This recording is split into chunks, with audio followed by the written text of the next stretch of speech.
Welcome to Work from the Inside Out, a podcast that highlights real-life stories, practical strategies, and best practices for transitioning your career from unhappiness and dissatisfaction to fulfillment, meaning, and joy. Now here is your host, career and executive coach, Tammy Guler-Loeb. Hey, everybody. I am so delighted to introduce you to my guest today, Robbie Samuels. Robbie is a keynote speaker and relationship-based business strategist who has been recognized as a networking expert by Inc., Harvard Business Review Ascend, and Lifehacker. He works with associations to increase retention, engagement, and member value by creating more welcoming and inclusive conference experiences. He is the author of the best-selling business book, Croissants versus Bagels, Strategic, Effective, and Inclusive Networking at Conferences, and has been profiled in the Harvard Business Review, Forbes, and Fast Company. He writes for Harvard Business Review Ascend. His clients include associations, women's leadership summits, and corporations, including Marriott, AmeriCorps, Hosteling International, and General Assembly.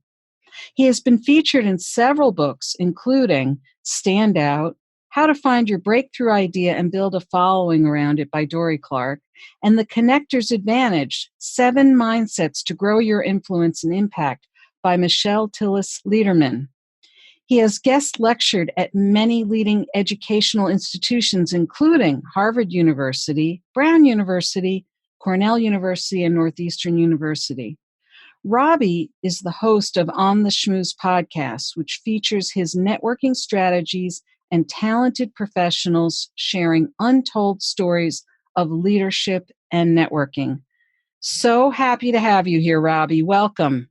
Well, thank you so much for having me on here. I've been so excited by how your show has been going, and I'm excited to share with your listeners. So tell us a little bit about your background and your path up till the current day, and what twists and turns has your professional life taken you, and how are things going for you today? Well, I will say that I fell in love with event planning at a young age, and it took me quite a while to realize that there was a career in it. I've been the person who organizes friends my whole life. I, in high school, organized, here's an example, senior trip. I asked how many seats are on a bus, 56, and I got 56 of my friends on the same bus.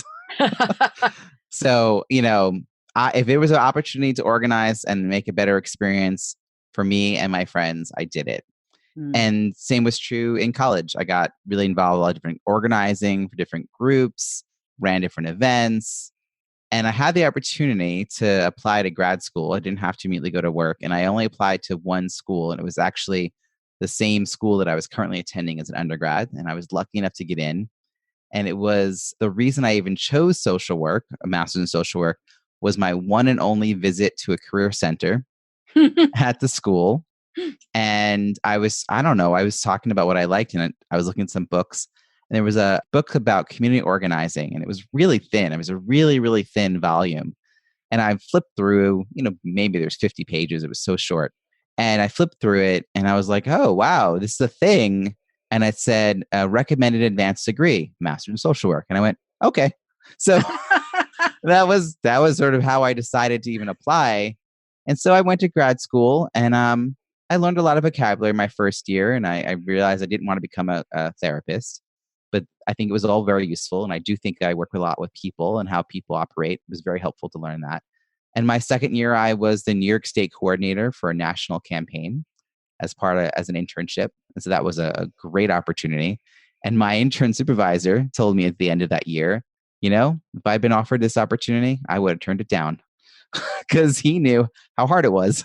And I was naive enough to just jump for the chance to do it. And he knew the politics involved and said, I wouldn't have done it, but you did a great job. So that was a big stage to emerge onto after all of my little local organizing.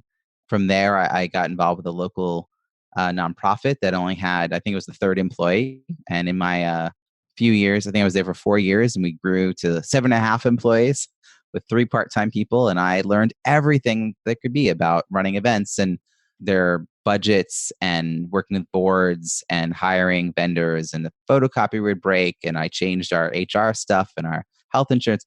I basically realized I didn't want to wear so many hats. The part that I loved the most was the events. And so I set my sights to go to Boston, where I had been dating someone.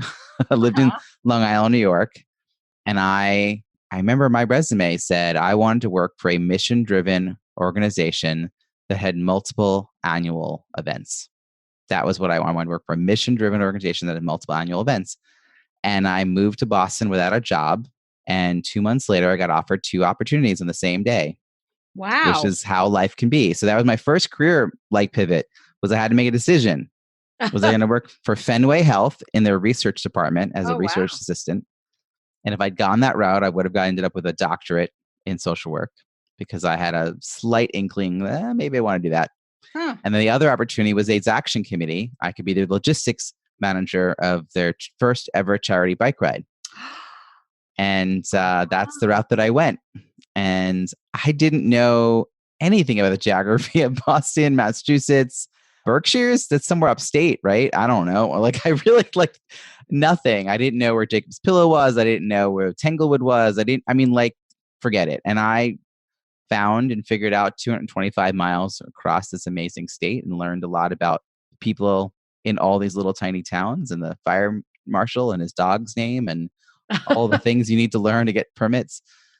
And I had that for a couple seasons of sort of a contract work, helped out with the AIDS walk as well, and realized I still loved events, and had an opportunity at the end of that to be working with a conference director for a national conference that I loved, that I had actually been going to at that point. I probably had gone to 4 or 5 starting in college, and I had missed a few. And I always admired this one conference director. Her name is Sue Hyde. And in fact, moving to Boston, I knew nothing about Boston except I knew that she lived somewhere in Cambridge, and I didn't know where Cambridge was when I was moving here. I was like, oh, she lives up here. That's kind of exciting. 2 people recommended me to her. She remembered me. And next thing you know, I got to work with her for 4 months. And it was a great moment of learning. She's such a professional in everything she does. The politics that I learned, it was actually 2004. So there was a lot of politics in the air. Yeah. So listening to NPR while working in a little, basement office with her in Cambridge. And then I got asked to fill in very last minute for theater group, the Theater Offensive. And at the end of my short stint to stem a problem they were having with the staffing issue, he said, do you want to work for me? And I said, you really can't afford me. I'll only work here for a year. If you're paying me, I'll volunteer for 10 if you just don't. So that's what I did. I volunteered for the next decade with them in various capacities. It was a bizarre moment. I had to make a decision because I was a guaranteed job, but it wasn't the one I wanted, because I knew I had a lot more to learn. And to be the only fundraising person, the only development person on a team, I thought there's something missing here. I want to be surrounded by smart people who can help me grow in this role. I really want to be a special events manager for an organization that has established themselves. And I had already applied for the perfect role, and I got no interview, no phone call, nothing. And then 6 months later, I was told the job opened up again. That was at Gay and Lesbian Advocates and Defenders. And it turns out the person who preceded me didn't work out. He was there for a handful of months, and a new person came in, and that's who was reviewing applications, who became my supervisor of the next 9 years. And 30 years old, I got my dream job. And that in some ways is where I thought the story would end, because I thought I would be there for the rest of my life. You'll carry me out feet first. I'm not going anywhere. This is it. And I stayed a lot longer than anyone ever thought. Most people in the special events role would last 2 to 3 years and burn out. At 3 years, they were like, you're not going anywhere. And I was like, nope, should I be? And they're like, well, I think we need to add more responsibility. So I became the senior manager of events and donor engagement. They got a clue as to all the other things community-wise I was doing in the world, and thought, this guy understands relationships. He understands people. He knows how to do this. Let's tap into that. And I never thought I was going to leave, but all the people that I knew left my department. And I had a boss who was not a new boss, who was not easy to work with. And I was there for a decade. He was there for less than a year, and everyone else came in after him. Mm. Mm. So some of the reasons you stay in a role because you love the people, not just that you Yes. love the mission. Right. And at the same time, I had been speaking on the side as a little side hustle for about 5 years. I also had met my partner, my now wife, and my life was really different. And I thought, can't envision a family and a life with her at the pace that I was going, because I was running 25 events a year nonstop. Plus, I was running 25 events a year for a meetup group that I ran, plus 1 or 2 conferences or unconferences that I volunteered to organize. Like, it was just, it was always something going on. So how could I ever be home for dinner? Right. Right. There's nothing ordinary about my schedule. Right. So I got her blessing. My wife was like, I knew when I married you that you had a higher earning potential. You're much more entrepreneurial. She may rue the day she said that, but so far she doesn't. Yeah. And that's where I ended up today. I want to go back for just a moment because there's a couple of threads that kind of run through this that I think my listeners might appreciate here, or at least I would like them to appreciate.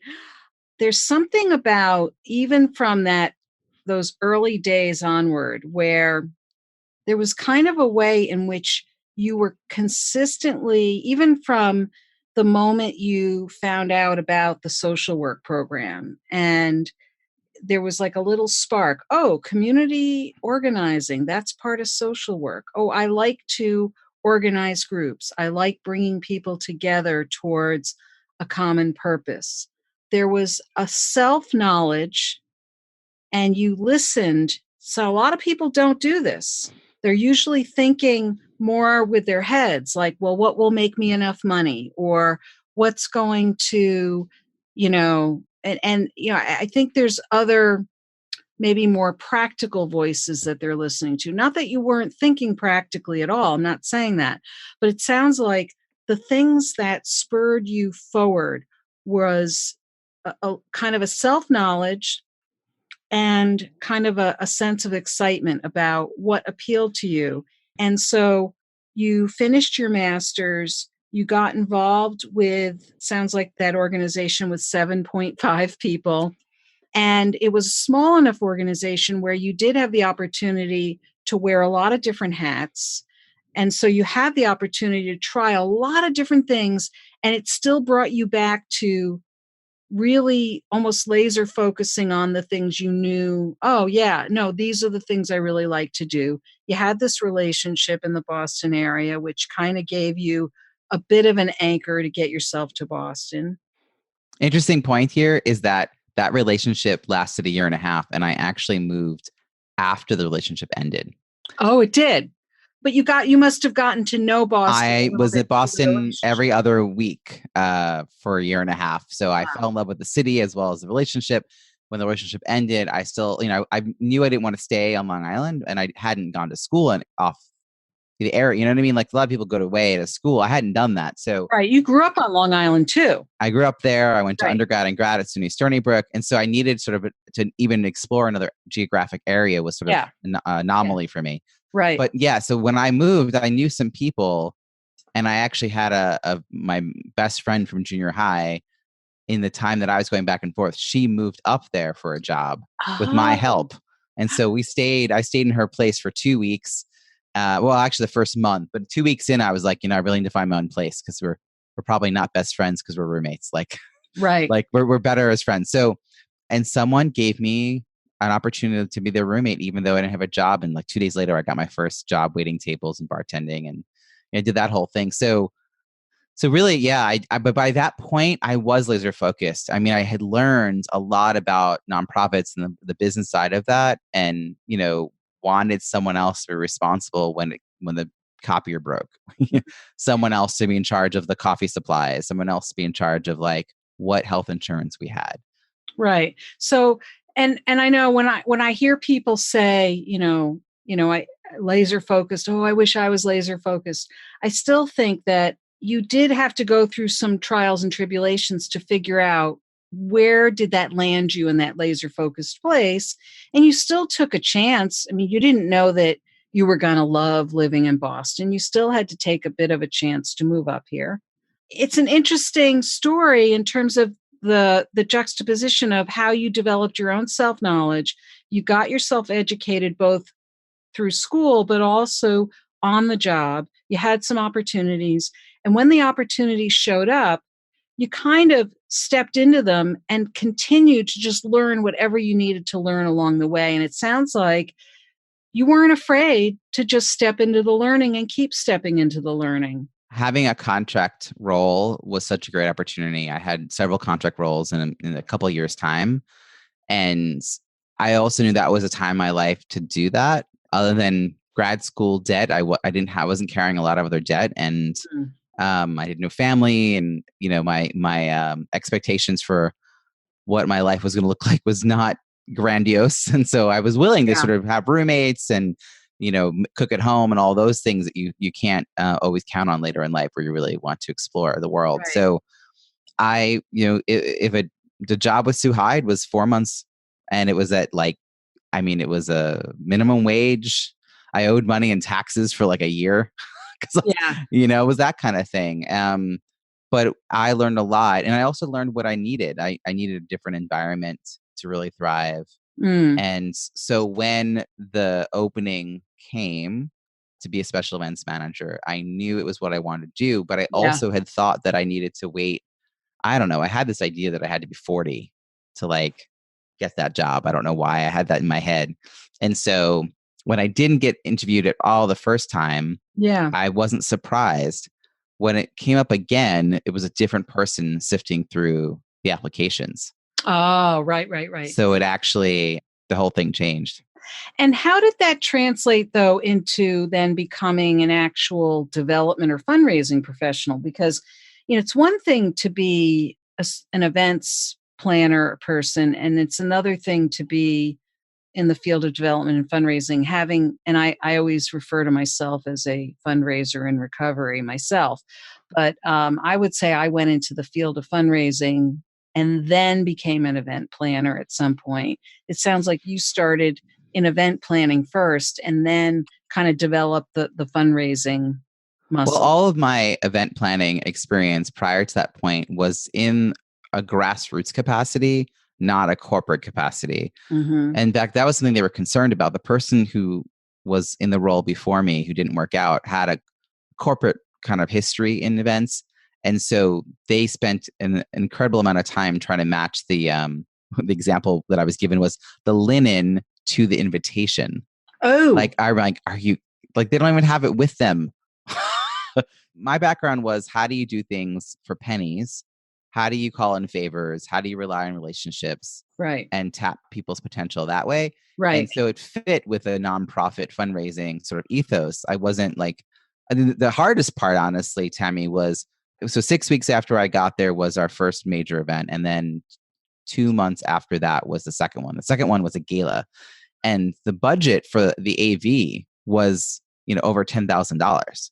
And my brain didn't know how to handle that amount of money. Yeah. And so I just drop a zero. And in my mind, if it was, is it worth $1,000 to do this next, would people notice this thing for $1,000? Okay. And then, really in actuality, it was $10,000. I couldn't keep up. My brain wasn't used to this, but I ran those events for 10 years, and you just kind of develop that. And once that's sort of running, I then got a portfolio of major donors to work with this was actually an outside consultant suggested it, to have people who donated through our events be in my portfolio. Because I was already nurturing them by talking to them about their sponsorship and their ads and their listing. But I often had to go through another person in our department to verify, hey, have you talked to them? Can I talk to them? So I just sort of owned those relationships and ended up having 250 people in that way. And we also had some small campaigns that we did where people earmarked their money for there's a transgender rights project. So people who would earmark their money for that, I nurtured that relationship as well. So it was kind of made sense. The people that were pulled into my world, I was already in relationships with them. It just sort of clarified my role with them. Yes. I honestly think Facebook has something to do with this, though, because there was this year that all the people in their 40s and above got on Facebook. that hadn't been. Like there's this moment where like suddenly these directors and higher up managers who had not been on Facebook suddenly all joined in the same year. And they then became aware of what I was doing out in the world in a way that they hadn't been. And that I think is part of what happened, is that they then saw a different potential. It was also a shift for me. I was initially just a logistics guy, like just tell me what to do and I'll do it. A couple of years in, they were like, we need you to actually be the strategy guy. Mm-hmm. And that was actually a really difficult shift to trust that they meant that.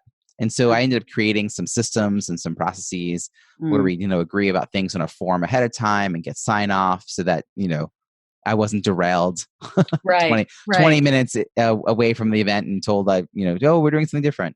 So that I learned a lot about managing those relationships as well. I mean, I think I professionally really grew up in that role. I was there from 30 to 40. Wow. And left there 5 years ago. And then you met your now wife and you realized, oh, I can't be working. And I know you were organizing a lot of other events, even outside of your quote day job. And you had a very significant involvement with some other things you were doing. So it was it sounds like a lifestyle decision to go the self-employment route at that point. True? It kind of was, yeah. I mean, definitely was a factor. I no longer felt like staying in that role was the best use of my time. Mm-hmm. That I wanted to always support the organization and be a major donor to the organization, but I didn't have to work there to do that. Yeah. And I might be better serving them in that role. And I had this speaking that I had been doing for 5 years as a side hustle. And I had gotten to the point where I was having 2 to 4 speaking engagements a month, and I was taking time off. I mean, I had a lot of vacation. So it had grown and it seemed like there was some potential there. I knew that there was going to be a lot of work as far as it becoming a business, me shifting the audience that I was serving and all of that. So it wasn't like I immediately left and had like a thriving speaking business, because I was changing a lot. But the talk is actually the same talk. I've been doing this talk now for more than 10 years. And my wife sort of saw all that and he was like, yeah, you should go. We did have a conversation though, because when I left, a lot of people realized that I was leaving and thought that I was now available to do events for them. So I got a lot of inquiries. Hey, do you want to come do this fundraising event? Oh, hey, like, could you review our fundraising plan? And I just didn't. I didn't want to do it. And I could have made a lot of money and I would have had a thriving business doing it. So I remember saying to my wife one night, I think I'm not going to do that. I really want to focus on this and figure out what I'm supposed to be doing next. She said, that makes sense. I talked to her 3 times in one night. And finally, the 3rd time she said, are you asking permission to not make money?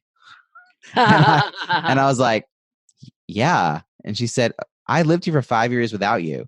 I mean, I love you, but I don't need you. And I was like, thank you. I mean, yeah, thank you. That's wow. Okay. Yeah. Thank you. Yeah. So that's a real partnership, and she's never questioned that stuff. I almost made major changes to my business in the last few years and finally realized not to. And she never was the one who told me, like, what are you doing? She just let me arrive at the thing that was right for me, and has truly supported the process. And it has been a process to figure it out. Yes. Well, I think you're pointing out some keys to making a significant transition in work and career and life in general. And that is having someone in your corner, having somebody who's going to support you along the way, but also someone who's going to engage you in the conversation and understand why you're doing what you're doing, not just what you're doing, but why you're doing it, and understands that. And that's clearly been a key in the process. Mm-hmm. And I'm guessing that from 5 years ago till now, what you envisioned it was going to look like and what it looks like now has probably evolved over time. I've known you for a few years now, and I've seen what you've done evolve. But one thing that has clearly been clear throughout probably most of your career is you're all about relationships. You're all about building relationships and using the strength of relationships to build connections and make things happen from there. What is it looking like today? What is your business looking like today? And what kinds of things might you advise our listeners who might be thinking about what their next move might be, whether it be making a move into self-employment or just making a move towards something that is more satisfying and meaningful for them? Well, a couple of things that I wanted to say, and then I'll share about my business today. Yeah. One is I had this belief that relationships are the answer to any business and probably any life challenge. And that that's like something I hold true, that has been tested over time. And it's that deep belief that I think allows me to keep trying and growing and going different directions and testing different ideas. I don't think money solves the problems. I think relationships do. And so having a belief that I know the right people, or if I don't, someone else will guide me in the right direction. Other thing is, I've said this to clients, so again, it's a belief, not a stat, but 80% of who you need to know to be successful, you've already met. I mention that because I'm in the world of teaching networking, and people think of networking as the acquiring of new business cards. And I'm like, 4 out of 5 times that should be about you picking up the phone and reaching out to someone in your history and rekindling that connection. 1 out of 5 times it should be you going out into the world and collecting new business cards and seeing where that goes.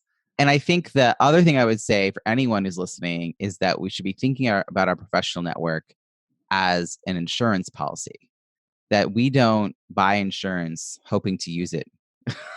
It's quite the opposite. We buy insurance for our car, our house, our apartment, and we actually think we'll never use it, but we just buy it.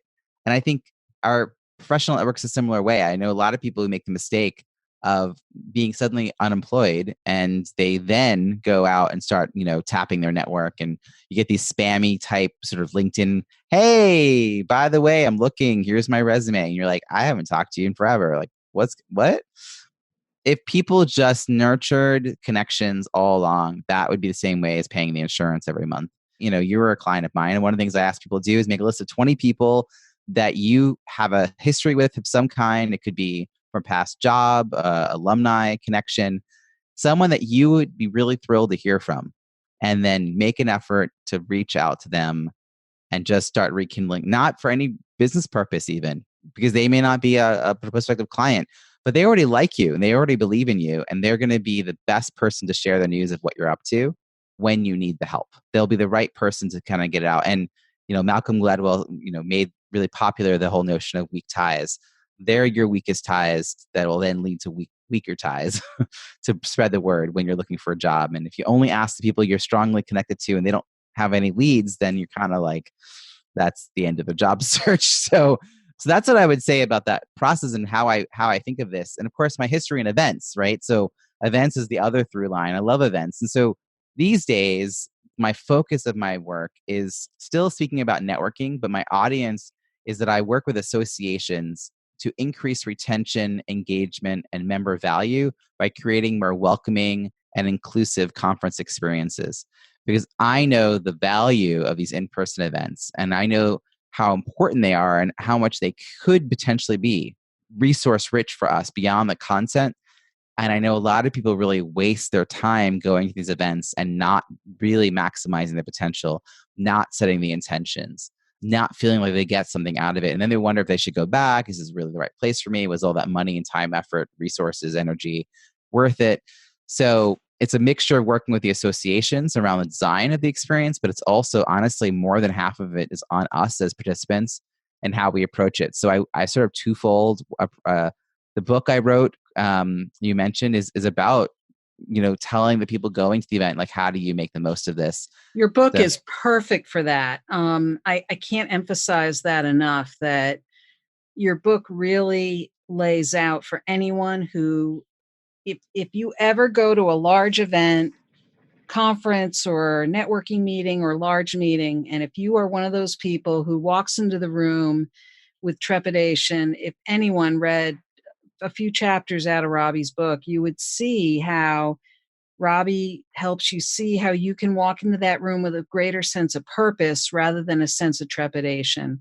And it wasn't until I read his book that I realized I could really totally reframe the way I think about walking into a large room and feel like, oh, I'm here with a sense of purpose rather than, when will this be over? Wake me up when this is over kind of feeling.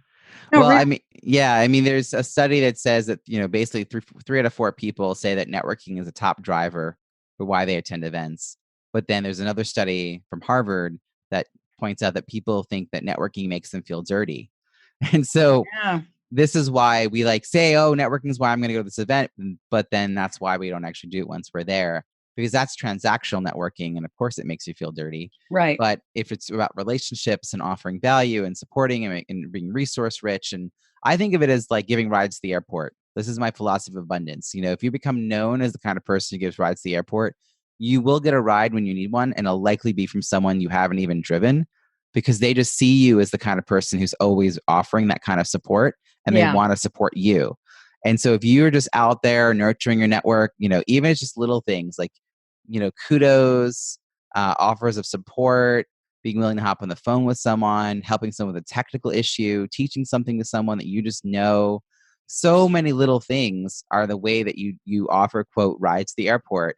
And then, when I launched my book, I got a ton of support 2 years ago. And that's how it had 150 reviews in the first week. It didn't happen by chance. No, it did not.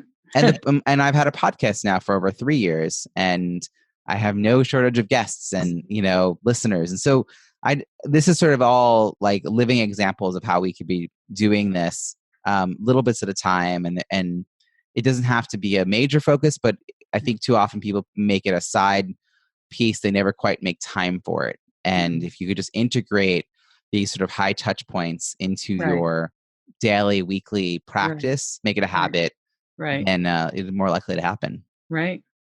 Great advice, Robbie. Really great advice. And I feel like a walking advertisement for your book. I think I've bought it and given it out or sent it to so many people and it's not just a great book for people going to conferences. It really, I think, offers some just good baseline advice for anybody walking into any kind of a situation where they think they're going to be uncomfortable trying to connect with other people. Yeah, I mean, because networking is not something that's confined to an event. No. You could be at the RMV. You could be, just waiting in line for concert tickets. Just this is an opportunity wherever you are to connect. So just you asked about the business itself, and it really has evolved. The podcast was the first thing that I sort of latched onto and developed. Then the book came out a year later, then a coaching program that you've been a part of.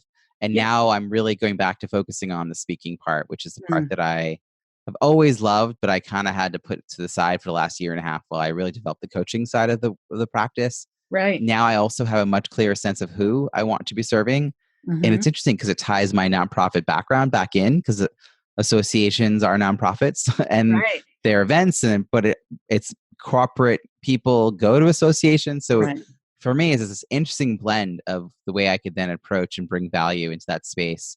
Yeah. And besides just speaking, I offer sort of wraparound services, from consulting and assessments to pre-event webinars, first timers orientation. I do reception for people flying solo, and just all these little things to make the experience better, to help them with retention, member value. So yeah, you have lots of great strategic ideas for helping people think about how they can connect with others, and things that I think most people would never think of, and yet are not that difficult to implement.